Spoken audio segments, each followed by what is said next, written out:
Você já parou para pensar no que aconteceria se os segredos mais sombrios da Bíblia se revelassem bem na sua frente, como um sussurro no escuro que muda tudo? Imagine acordar no meio da noite com uma visão que faz seu coração disparar, um aviso divino que ecoa como um trovão distante, prometendo o fim dos tempos. Isso não é ficção. É o mistério que pulsa nas páginas sagradas. E hoje eu vou te levar para dentro desse mistério, onde profecias apocalípticas se entrelaçam com histórias que inspiram e, ao mesmo tempo, aterrorizam. Fique até o fim, porque o que você vai descobrir pode ser o segredo que sua alma estava esperando ou temendo. Imagine a noite escura e silenciosa de uma pequena cidade no interior, onde o vento sussurra segredos antigos através das folhas das árvores velhas.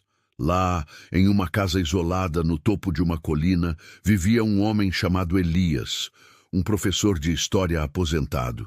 Suas noites eram passadas sobre livros empoeirados, buscando respostas para perguntas que ninguém mais ousava fazer.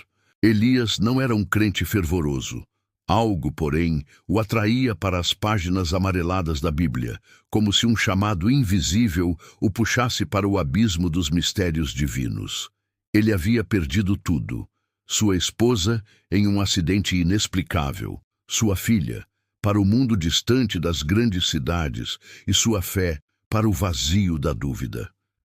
Mas numa noite, ao folhear um antigo tomo herdado de seu avô, ele encontrou uma passagem que mudaria tudo.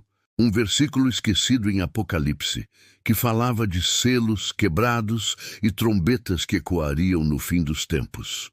Aquela descoberta não foi apenas sobre palavras. Foi como se o ar ao seu redor se tornasse mais pesado, carregado de uma presença que ele podia sentir na pele, um arrepio subindo pela espinha como um aviso sussurrado. A partir daquela noite, Elias começou a sonhar com visões apocalípticas. Céus rasgados por fogo, mares virando sangue e uma voz distante clamando por arrependimento. Ele se via no centro de tudo, não como vítima, mas como mensageiro, forçado a confrontar seus próprios pecados enterrados, a raiva que o consumia, a amargura que o isolava. A chuva batia forte contra a janela de sua casa, como se o céu estivesse chorando por segredos guardados há muito tempo. Ele se sentou à mesa de madeira velha, o cheiro de mofo dos livros misturando-se ao aroma de café amargo. Seus olhos, cansados, mas febris, fixavam-se na Bíblia aberta diante dele, iluminada apenas pela luz trêmula de uma lâmpada solitária.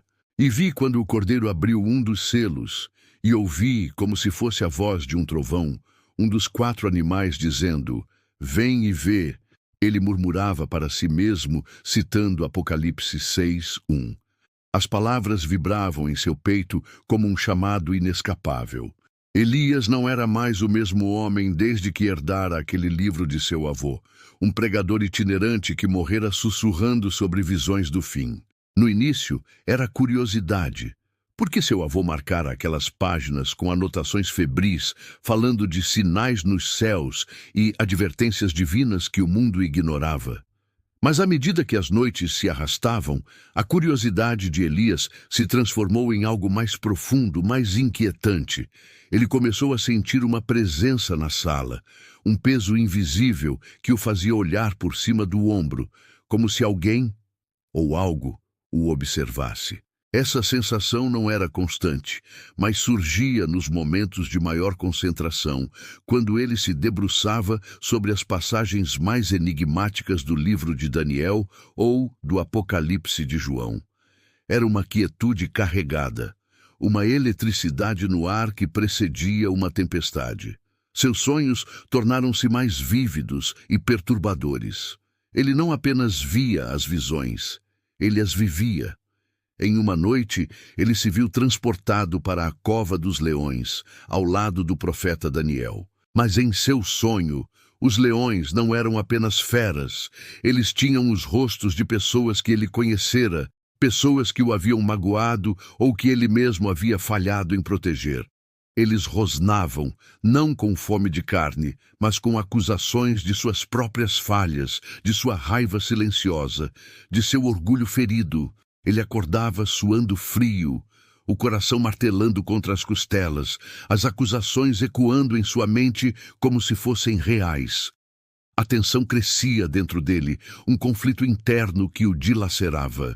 De um lado, a lógica de um professor de história treinado para desconfiar de tudo que não pudesse ser provado. A dúvida sussurrava em seu ouvido, dizendo que tudo não passava de loucura, do estresse do luto e da solidão se manifestando de formas estranhas. Por outro lado, havia uma esperança crescente, uma fagulha que teimava em não se apagar. A esperança de que talvez, no meio de todo aquele caos apocalíptico, houvesse um propósito maior, uma chance de redenção, não apenas para o mundo, mas para ele. E então veio a primeira reviravolta. Uma carta chegou pelo correio, um envelope simples, branco, sem remetente, sem selo postal, como se tivesse simplesmente se materializado em sua caixa de correio. Dentro, um pedaço de papel dobrado, com um único versículo rabiscado à mão, com uma caligrafia trêmula e antiga. Eis que venho como ladrão. Bem-aventurado aquele que vigia e guarda as suas vestes, para que não ande nu e não se veja a sua nudez. Apocalipse 16:15. Quem a enviara? Como? Era uma coincidência macabra ou um sinal deliberado? Elias sentiu o coração apertar, o suor frio escorrendo pelas costas. Aquele versículo sobre vigilância e a vinda inesperada parecia uma resposta direta às suas noites de estudo e angústia. Enquanto ele segurava o papel, o mundo lá fora parecia ecoar as profecias.